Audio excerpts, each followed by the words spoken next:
क्या आप भी अपने घर के लिए परफेक्ट वार्डरोब डिजाइन ढूंढ रहे हैं? ओपनेबल या स्लाइडिंग, इनमें से किस को चूज करें?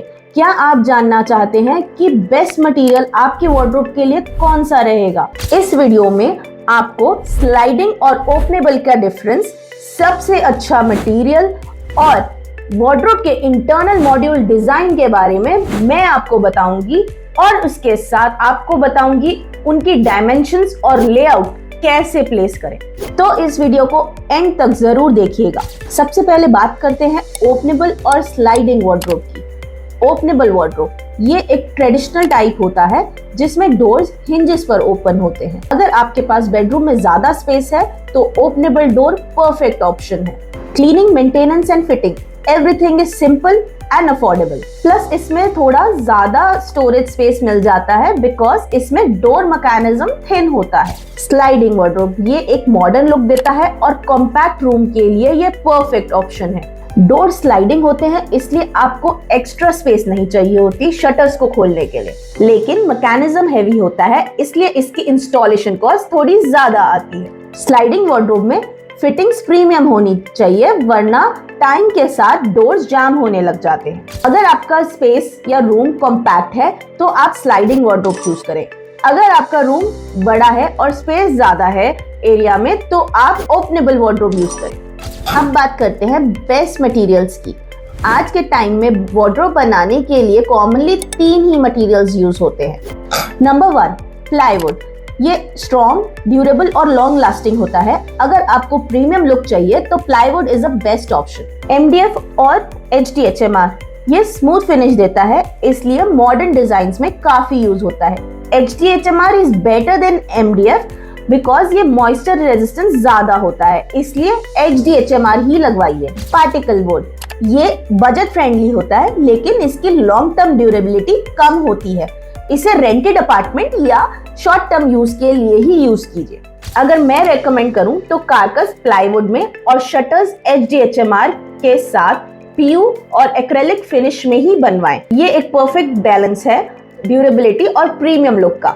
अब बात करते हैं वार्डरोब के इंटरनल मॉड्यूल डिजाइन की, जो बहुत लोग मिस कर देते हैं और कंफ्यूजन में रहते हैं कि कौन सा डिजाइन इंटरनल मॉड्यूल्स में ठीक रहेगा। आपके वार्डरोब का डिजाइन इंटरनली अगर बैलेंस्ड हो और ठीक तरीके से प्लान किया हो तो आपकी डे टू डे लाइफ को इजी बना देता है। तो चलिए मैं आपको वार्डरोब के इंटरनल मॉड्यूल डिजाइन दिखाती हूँ जो आप अपनी नीड के अकॉर्डिंग यूज कर सकते हैं। ये सारे डिजाइन आप ओपनेबल और स्लाइडिंग शटर्स के साथ भी यूज कर सकते हैं। Now understanding the best possible combinations of wardrobe with respect to your room height। अगर आपकी वार्डरोब 8 फुट या 2400 की है देन आप सिंगल कार्कस 8 फुट तक का बनाएंगे। इसमें आपको एक ड्रॉअर सिस्टम मिल जाएगा, बाकी 2 आप नीचे शेल्फ्स और एक हैंगिंग आप बना सकते हैं। इसमें आप ऊपर जो बाकी लेफ्ट ओवर स्पेस बनेगी उसके ऊपर आप अपना लॉफ्ट प्लान कर सकते हैं। अगर आपकी सीलिंग हाइट 8 फुट या 9 फुट के बीच है देन आप अपना वार्डरोब का इंटरनल मॉड्यूल कुछ इस तरीके से प्लान कर सकते हैं कि आपके 7 फुट पे तो hanging plus drawer and shelf space आ जाए। जो ऊपर लेफ्ट ओवर स्पेस बचे आप उसको लॉफ्ट में प्लान कर सकते हैं जहां पे आप अपनी लगेज या हैवी मटेरियल्स प्लेस कर सकते हैं। अगर आपकी वार्डरोब के लिए सीलिंग हाइट 9 फुट है देन आप अपनी एक 8 फुट की वार्डरोब शटर्स के अकॉर्डिंग प्लान कर सकते हैं और बाकी जो लेफ्ट ओवर स्पेस बचे उसमें आप अपना लॉफ्ट प्लान कर सकते हैं जो कि हैवी स्टोरेज मटेरियल्स के लिए काम आ सकता है। अब समझते हैं कि टाइप्स ऑफ हैंगिंग या टाइप्स ऑफ इंटरनल मॉड्यूल्स कैसे होते हैं। मीडियम हैंगिंग क्या होता है? मीडियम हैंगिंग में आपको 1200 तक की हैंगिंग स्पेस मिल जाती है जिसमें उसके नीचे आपको एक 150 की ड्रॉअर स्पेस मिलेगी, बाकी 300 और 300 के इक्वल शेल्फ स्पेस मिलेंगी जो आप स्टैक कर सकते हैं, अपने ऑर्गेनाइजर्स रख सकते हैं और लास्ट की शेल्फ को आप अपना एज अ शू रैक भी ट्रीट कर सकते हैं। बाकी ऊपर जो लेफ्ट ओवर स्पेस बचेगी आप उसको लॉफ्ट की तरह ट्रीट कर सकते हैं। Then medium to long hanging shelfs, ये कॉम्बिनेशन भी आप अपने वार्डरोब में यूज कर सकते हैं इसमें आपको स्टैकेबल के साथ साथ hanging space half and half में डिवाइड कर सकते हैं, जिसमें आपकी जो भी आपके एक्सेसरीज हैं, बैग्स हैं, पर्स हैं, जो आप साइड में स्टैक कर सकते हैं। और नीचे शेल्फ और एक ड्रॉअर मिलती है, जिसको आप ड्रॉअर को एज अ शू रैक भी यूज कर सकते हैं, और बाकी जो ऊपर की स्पेस बचेगी उसको आप अपना लॉफ्ट की तरह यूज कर सकते हैं। देन नेक्स्ट मॉड्यूल आपका है मॉड्यूल विद एक्सटर्नल ड्रॉअर। इसमें आपको जो नीचे ड्रॉअर मिलेगी वो आपकी शटर स्पेस को हटा के, मतलब एक्सटर्नल ड्रॉअर की तरह ट्रीट होगी, जो आप अपने ऑब्वियसली शू रैक के लिए या अदर स्टोरेजेस के लिए आप यूज कर सकते हैं। बाकी में आपको ऊपर शटर स्पेस मिल जाएगा, जिसमें आपको अगेन 1200 की आपको एक हैंगिंग स्पेस मिलती है। बाकी दो इक्वल डिवाइडेड रिमूवेबल शेल्फ्स आपको मिल सकते हैं। And again over the top आपको एक लॉफ्ट स्पेस मिलती है for your heavy material storages. Short to long hanging with stacks. इसमें आपको एक बेनिफिट है, अगर आपके लॉन्ग कोट्स हैं, लॉन्ग इंडियन वेयर्स हैं, तो आपको यहाँ पे जो स्पेस है 1200 ना होके आपको 1500 मिल जाएगी, जिसमें आप अपनी कोट्स और जो भी ट्रेडिशनल वेयर है इजीली हैंग कर सकते हैं। एंड आपको एक शॉर्ट स्टोरेज हैंगिंग के लिए भी मिलेगी, जो कि 900 के करीब है।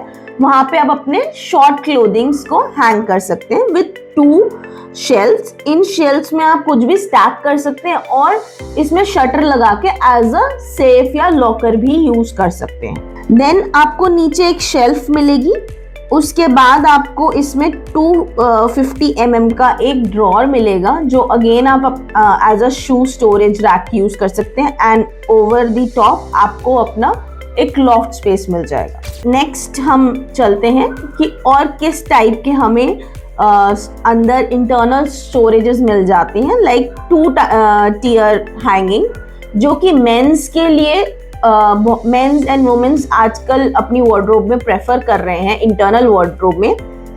इसमें आपको 2 टियर में आपको स्टोरेजेस मिलती हैं, जो कि आजकल बहुत कन्वीनियंट हो गया है। फॉर एग्जांपल, अगर आपकी शर्ट्स हैं, कोट्स हैं, या ओवर टॉप जो आप पहनते हैं, उसको आप ऊपर स्टैक कर सकते हैं, ऊपर हैंग कर सकते हैं। यहाँ पे आपको 1000 का हैंगिंग स्पेस मिलता है, 1000 mm का।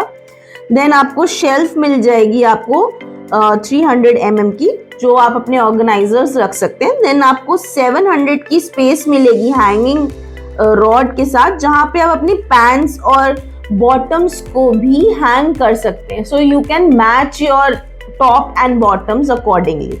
एंड अगेन उसके ऊपर आपको लॉफ्ट स्पेस मिलता है, जो कि आप अपना हैवी मटेरियल्स को स्टैक कर सकते हैं। ओनली शेल्फिंग भी एक ऑप्शन है, कि अगर आप कॉम्बिनेशंस रख रहे हैं जो मैंने आपको ऊपर के बताए हैं, तो उसके साथ ओनली शेल्फ वाली वार्डरोब भी आप सिलेक्ट कर सकते हैं, जिसमें कोई हैंगिंग नहीं होती, सिर्फ और सिर्फ आपकी एक स्टैक्स होंगे, जो कि रिमूवेबल शेल्फ्स हैं। आप उसमें अपनी स्टैकिंग कर सकते हैं। स्वेटर्स हो गए आपकी, जो आप हैंग नहीं करना चाहते, आपको सिर्फ स्टैक करना है अपने मटेरियल, या अपने पर्स या अपनी एक्सेसरीज आपको स्टैक करनी है from bottom to loft height, आप उसको यूज कर सकते हैं। नाउ कभी कभी हम लोग वार्डरोब्स का स्पेस बढ़ाने के लिए हम लोग कॉर्नर हैंगिंग वार्डरोब्स या एल शेप वार्डरोब्स भी ज्यादातर यूज करते हैं। उसको हम किस बेटर तरीके से प्लान करें,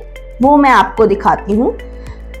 इसमें आपको 1500 की एक हैंगिंग स्पेस मिल जाएगी। अगेन ये आपको winter clothing for overcoats, quotes और ट्रेडिशनल वेयर को हैंग करने के लिए, क्योंकि ये सब ओकेजनली यूज होते हैं, तो इसीलिए इनके लिए एक कॉर्नर स्पेस बेटर रहेगा।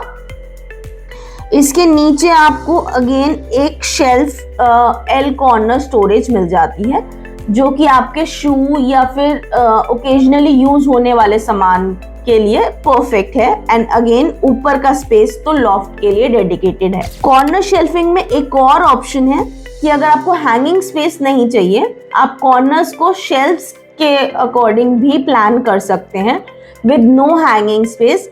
सारे कॉर्नर्स में आपके शेल्फ्स डल जाएंगे जो आप इजीली स्टैक कर सकते हैं अपना कोई भी आइटम या अपनी क्लोथिंग को।